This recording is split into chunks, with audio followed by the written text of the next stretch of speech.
നമസ്കാരം. മനസ്സാക്ഷിയുള്ള സകല മനുഷ്യരെയും വേദനിപ്പിക്കുന്ന, സങ്കടപ്പെടുത്തുന്ന ഒരു ദിവസത്തിൻ്റെ ഓർമ്മ ദിനമാണിന്ന്.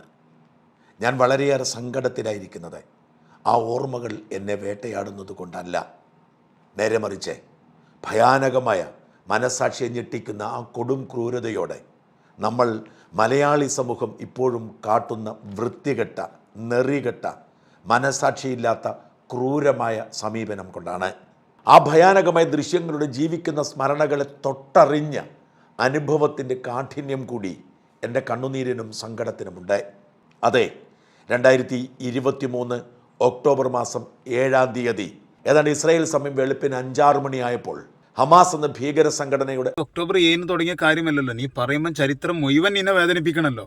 നിനക്കെന്താ ഈ ഒരു കാര്യം മാത്രം വേദനിക്കാൻ? അവിടെയാണ് നീ ചരിത്രം പഠിക്കേണ്ടത്. അതായത് ഒക്ടോബർ 7 ഇസ്ലാമിക ലോകത്തിന് എന്നല്ല, ലോകത്തുള്ള എല്ലാ മാനവരാശിക്കും അംഗീകരിക്കാൻ പറ്റാത്തതാണെന്ന് ഞങ്ങളെല്ലാവരും അംഗീകരിക്കുന്നുണ്ട്. പക്ഷേ ഇത് ഒക്ടോബർ 7 തുടങ്ങിയതാണോ? അതൊരു തുടക്കമല്ലല്ലോ. എത്ര കാലമായി ഫലസ്തീൻ ഇസ്രായേലുള്ള സംഘർഷം? ആ ചരിത്രം ഫുള്ളി നീ പഠിക്ക്, എന്നിട്ട് പറയ്. അതിനെന്താ നിനക്കൊരു മടി?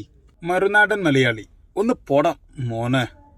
അതായത് ഇയാളിപ്പം ഈ ഒരു വാർത്തയൊക്കെ പറയുന്ന കേട്ടോ വിചാരിക്കും ഇയാൾ ഹമാസിൻ്റെ കൂടെ അവിടെ അക്രമം നടത്താൻ പോയിരുന്നെന്ന്. കാരണം ഇസ്രായേൽ പോലും എണ്ണപ്പെടുത്താത്ത രീതിയിലാണ് അവിടെ നടന്ന അക്രമം. ഇയാൾ ഭയങ്കര വേദനയിൽ ഇരുന്ന് പറയുന്നത്. എന്ത് വേദനയാണോ മറുനാടൻ മലയാണ്ടി നിനക്കൊക്കെ ഉള്ളത്? ഒരു വേദനയില്ല. 60 ലക്ഷം ജൂതന്മാരെ ഹിറ്റ്ലർ നാസി ജർമ്മനിയുടെ കാലത്ത് ഗ്യാസ് ചാമ്പലിട്ട് കൊന്ന സമയത്ത് അവരുടെ കൂടെ നിലയുറപ്പിച്ചവരാണ് നീ അടക്കമുള്ള നിൻ്റെയൊക്കെ പാർട്ടികൾ. മനസ്സിലായോ? എന്നെ ചരിത്രം ഞാൻ പഠിപ്പിക്കും.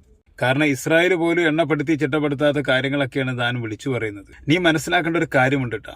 അമേരിക്കയും ഇസ്രായേലിനെയും നെട്ടിച്ചിരിക്കുകയാണ് ഈ നിമിഷം. അതായത് ഈജിപ്തിൽ നടക്കുന്ന ചർച്ചയിൽ ഈ ചെറിയ സംഘടനയായ ഹമാസ്, അതായത് ആയുധം വെച്ച് കീഴടങ്ങാൻ തയ്യാറല്ല എന്ന്. അതായത് ഫലസ്തീനിലെ അധികാരം വിട്ടുകൊടുക്കാൻ തയ്യാറാണ്. അതൊരു പ്രത്യേക സാഹചര്യത്തിൽ ഹമാസിന്റെ കയ്യിൽ വന്നതാണ്. അത് വിട്ടുകൊടുക്കാൻ ഹമാസ് തയ്യാറാണ്. പക്ഷേ ആയുധം വെച്ച് കീഴടങ്ങാൻ ഹമാസ് തയ്യാറല്ല. കാരണം ആയുധമെടുത്ത് പോരാടാൻ വേണ്ടി രൂപീകരിച്ച സംഘടനയാണ് ഹമാസ്. അത് മനസ്സിലാക്കുക. അതായത് ഇസ്രായേലിന്റെ വംശഹത്യ സഹിക്കാതെ 1948 മുതൽ വംശഹത്യ ചെയ്തുകൊണ്ടിരുന്ന ഇസ്രായേലിനെ ചെറുത്തു നിൽക്കാൻ വേണ്ടി ആയുധമെടുത്ത് പോരാടാൻ രൂപീകരിച്ച സംഘടനയാണ് ഹമാസ്.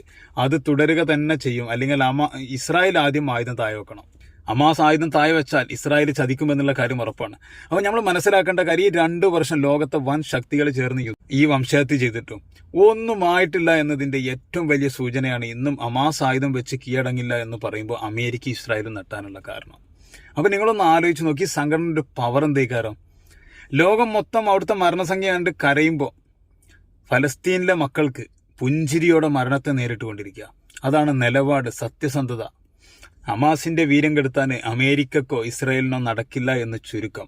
അതായത് നിന്റെയൊക്കെ ആളുകൾ ജൂതന്മാരെ ഒറ്റപ്പെടുത്തിയ സമയത്ത് അഭയം കൊടുത്തതാണ് ഫലസ്തീനികൾ.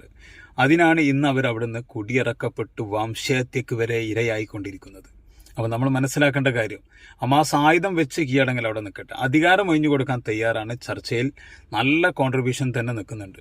അപ്പോൾ നമ്മൾ മനസ്സിലാക്കുക, ഹമാസ് ആയുധം വെക്കാൻ വേണ്ടി പറയുന്നത് ഇസ്രായേലിൻ്റെയും അമേരിക്കയുടെയും ഭീതിയാണെന്ന് മനസ്സിലാക്കുക. അത് തൽക്കാലം നടക്കില്ല. ആയുധമെടുത്ത് പോരാടാൻ വേണ്ടി ഇസ്രായേലിന്റെ വംശഹത്യയെ ചെറുത്ത് നിൽക്കാൻ വേണ്ടി രൂപീകരിച്ച സംഘടനയാണ് ഹമാസ്. അത് മനസ്സിലാക്കിക്കോ മറുനടൻ മലയാണ്ടി. ഓക്കെ.